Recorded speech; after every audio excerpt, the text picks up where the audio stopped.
Good morning, my friends. My name is Melissa from Melissa's Struggling Walk with Jesus. It is Monday, April 20th, 2026 at 7:12 a.m. I am working out of the Amplified Holy Bible and the Navigator's Bible reading plan to share the Word of God with you. I'm working out of month 8 in the Old Testament in the book of Esther. And today I'll be sharing chapters 3 and 4. Chapter 3 starts out with the title, Haman's Plot Against the Jews.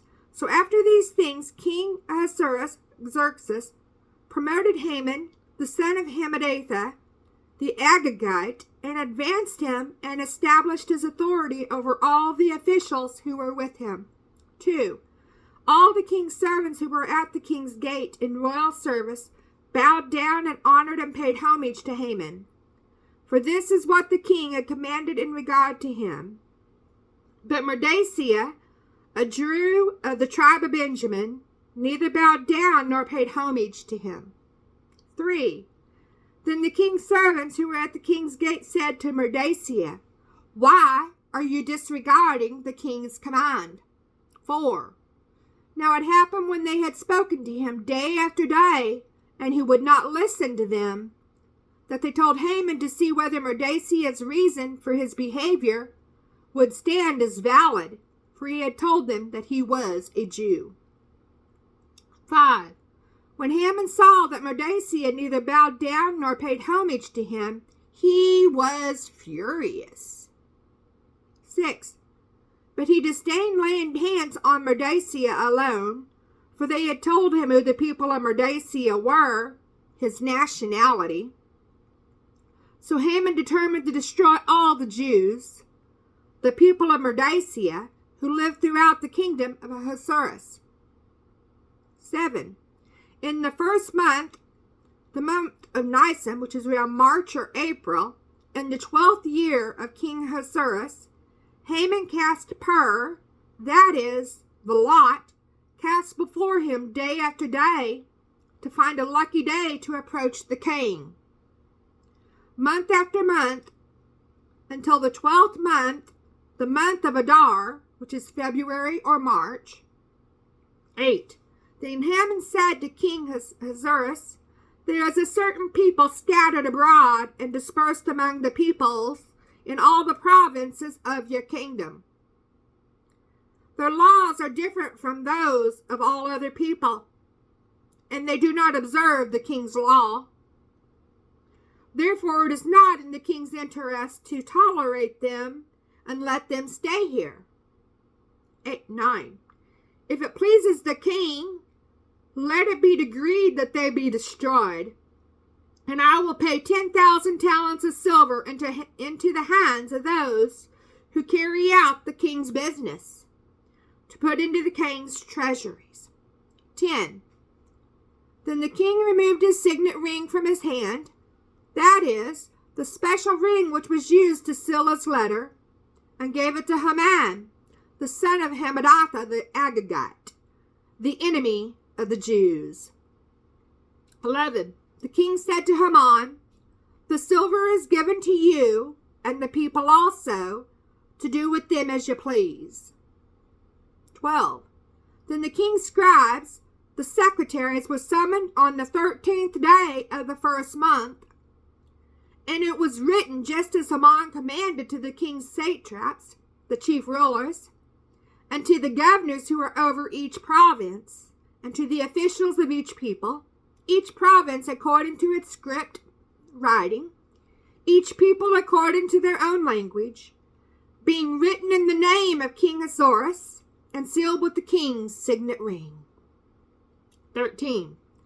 Letters were sent by couriers to all the king's provinces to destroy, to kill, and to annihilate all the Jews, both young and old, women and children. In one day, the 13th day of the 12th month, which is in the month of Adar, around March 7th, 473 BC, and to seize their belongings as plunder. 14. A copy of the edict to be decreed as law in every province was published to all the peoples, so that they would be ready for this day. 15.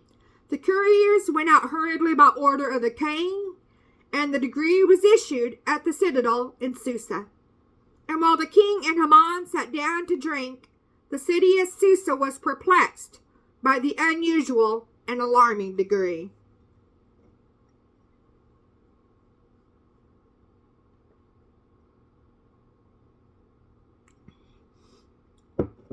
So now we're going to move on to Esther chapter 4. The title is Esther Learns of Haman's Plot. Now when Mordecai learned of everything that had been done, he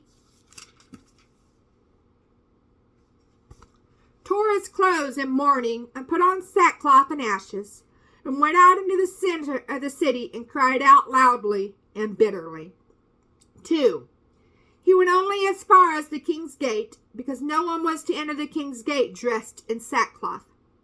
3. In each and every province that the decree and law of the king reached, there was great mourning among the Jews, with fasting, weeping, and wailing, and many lay on sackcloth and ashes. 4. When Esther's maids and her eunuchs came and told her what had happened, the queen was seized by great fear. She sent garments to clothe Mordecai, so that he would remove his sackcloth, but he did not accept them.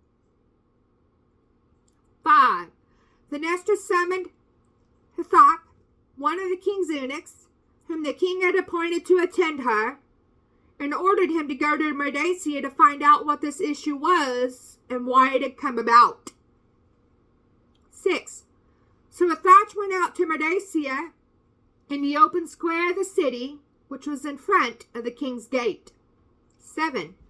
Mordecai told him everything that had happened to him and the exact amount of money that Haman had promised to pay to the king's treasuries for the destruction of the Jews. 8. Mordecai also gave him a copy of the text of the decree, which had been issued in Susa for the Jews' destruction, so that he might show Esther and explain it to her, and order her to go in to the king to seek his favor and plead with him for the lives of her people. 9. Hathach came back and told Esther what Mordecai had said. 10. Then Esther spoke to Hathach and ordered him to reply to Mordecai, saying, 11.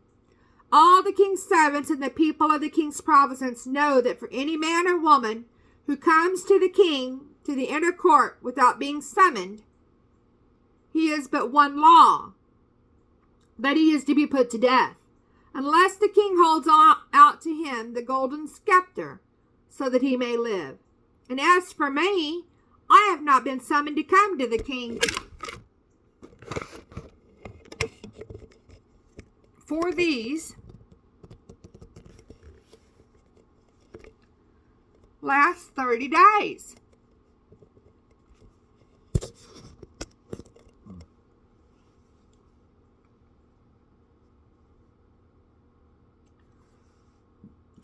So they told Mordecai what Esther had said. 13.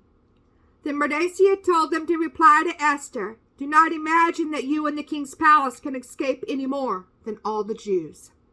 14.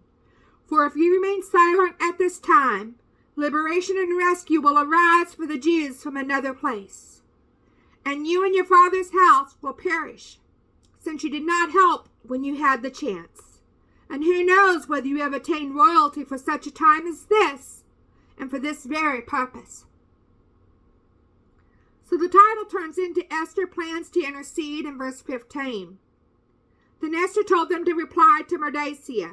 16. Go, gather all the Jews that are present in Susa, and observe a fast for me. Do not eat or drink for 3 days, night or day. I and my maids also will fast in the same way. Then I will go in to see the king without being summoned, which is against the law, and if I perish, I perish. 17. So Mordecai went away and did exactly as Esther had commanded him.